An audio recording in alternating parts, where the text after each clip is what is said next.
तळोदा येथे संततधार पावसामुळे घराची भिंत कोसळली, कारचे मोठे नुकसान, जीवितहानी टळली।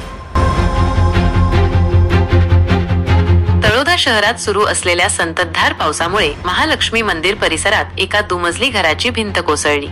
या घटनेत घराखाली उभ्या असलेल्या एका कारचे मोठे नुकसान झाले आहे। सुदैवाने ही घटना रात्रीच्या वेळी घडल्याने कोणतीही जीवितहानी झाली नाही। महालक्ष्मी मंदिर परिसरातील सुरेश फुंदीलाल वाणी यांच्या दुमजली घराची भिंत सततच्या पावसामुळे कमकुवत होऊन कोसळली। ज्यावेळी ही भिंत कोसळली त्यावेळी GJ05 RJ0874 क्रमांकाची MG हेक्टर कार भिंतीच्या अगदी जवळ उभी होती। भिंत कोसळल्याने ही कार पूर्णपणे ढिगाऱ्याखाली दबली गेली आणि तिचे मोठे नुकसान झाले। घटनेच्या वेळी घरमालक सुरेश वाणी हे कामानिमित्त शहराबाहेर गेले होते, त्यामुळे मोठा अनर्थ टळला। जर ते घरी उपस्थित असते तर कदाचित मोठी दुर्घटना घडली असती।